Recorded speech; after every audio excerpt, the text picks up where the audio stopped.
Olá a todos, eu sou o professor Cláudio Marcelo e mais uma vez estou falando a estes heróis que são os empreendedores aqui no nosso país. Eu digo isso porque muitas vezes as pessoas são lançadas aos empreendimentos, talvez não porque quisessem ter esses empreendimentos, mas muitas vezes é falta de opção.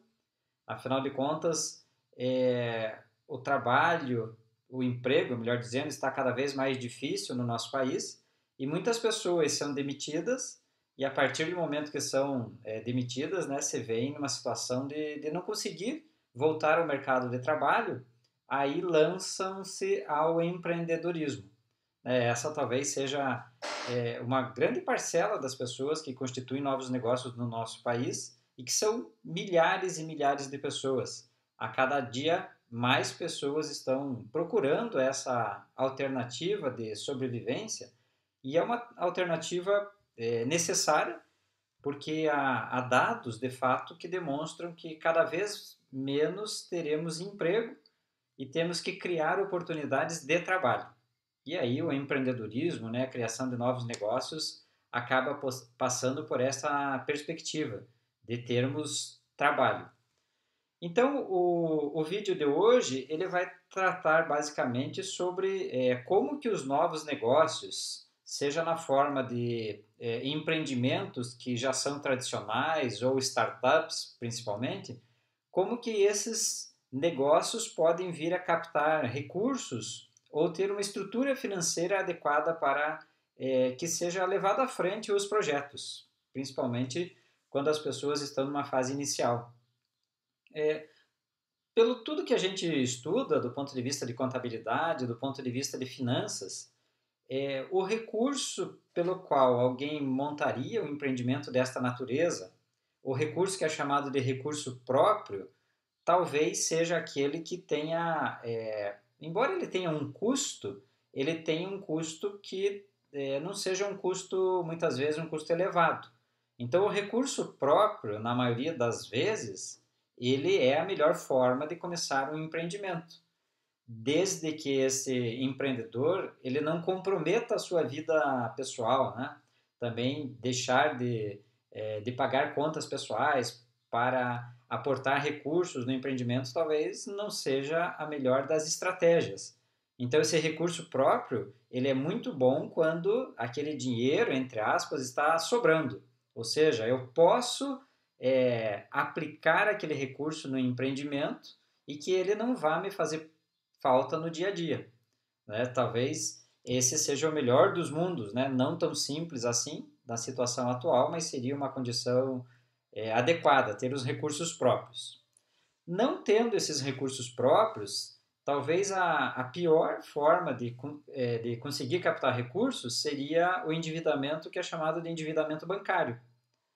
Embora nos negócios formalizados os encargos financeiros, né, os juros bancários sejam menores do que emprestar para uma pessoa física, esses empreendedores então conseguirão alguma captação de recursos junto a bancos com uma taxa de juros um pouquinho menor, mas muitas vezes esses bancos eles precisam de garantias e negócios novos dificilmente têm garantias. Talvez seja um entrave então o endividamento bancário para conseguir essa captação de recursos para iniciar pelo menos um empreendimento.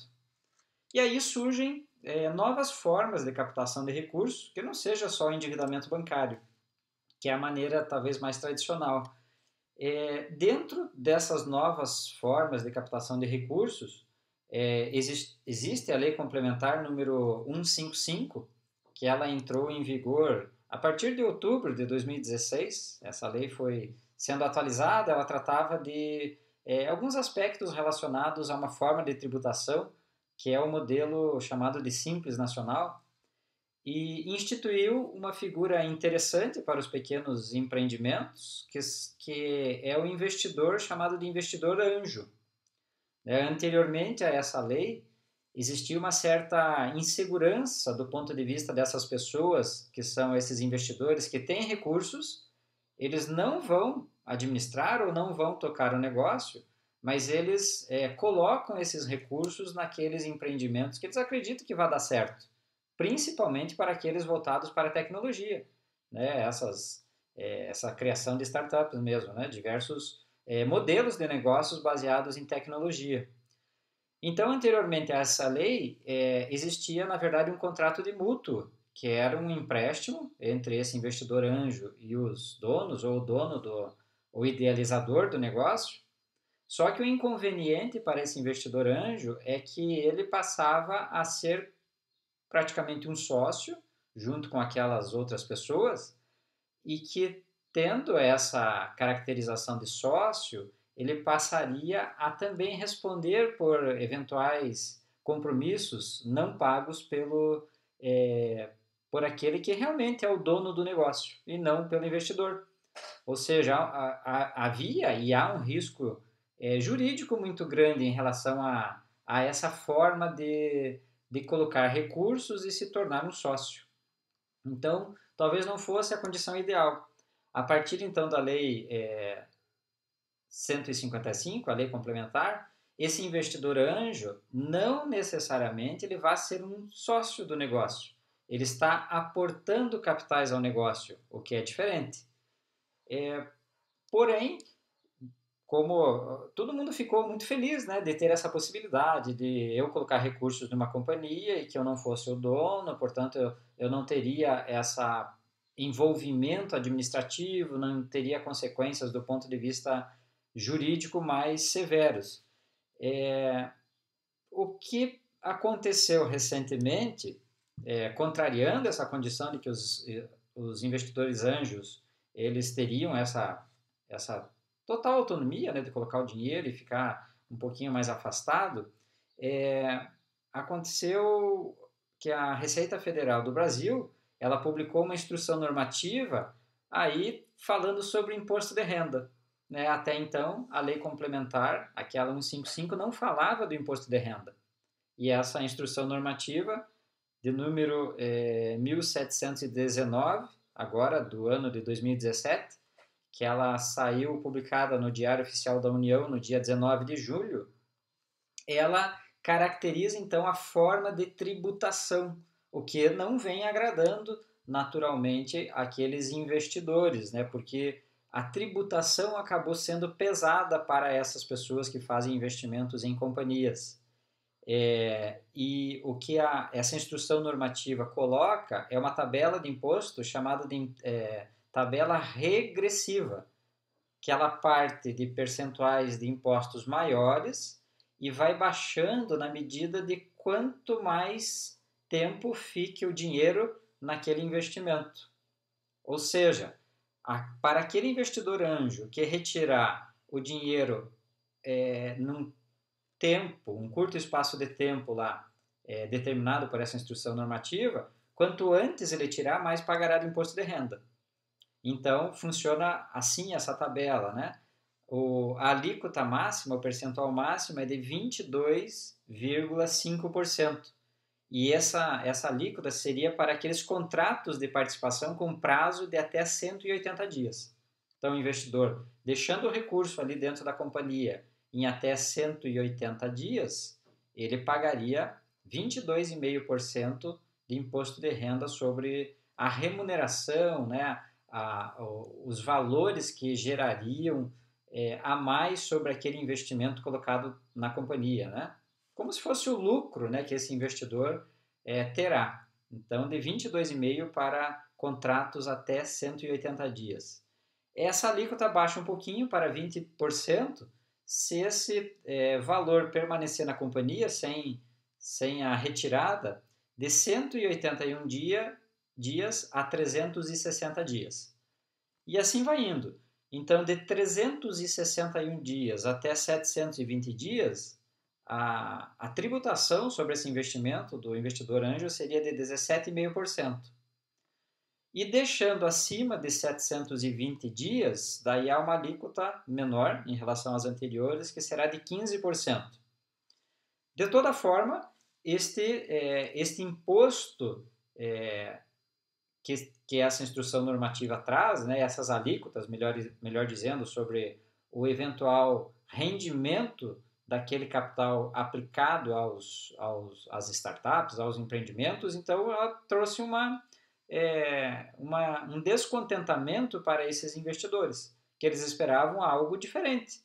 Afinal de contas, hoje, então, naquele processo em que a pessoa investe o recurso na companhia e ela recebe dividendos, né, como se ela fosse proprietária daquele negócio, essa distribuição de dividendos fica isenta do imposto de renda na pessoa física. Então, talvez nem tanto o céu, nem tanto a terra, né? Que não houvesse essa isenção, naturalmente, nesse modelo de negócios em que não se torna sócio, mas não tivesse alíquotas tão severas, tão elevadas quanto essa da instrução normativa. Então, é algo que ainda vai dar muita discussão e tentar chegar ao meio termo. Mas, né, como nós sabemos, o governo do nosso país está ávido por captar recursos de todas as maneiras.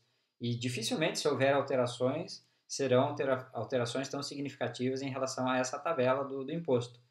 Então, até para quem vai aportar recursos, é necessário estudar profundamente a legislação para ver se é vantagem esse aporte de recursos isoladamente, não permanecendo como um sócio dentro daquele negócio, ou como vinha sendo feito anteriormente a Lei Complementar 155, que você fazia um contrato de mútuo e existia esse contrato, ele seria conversível, né?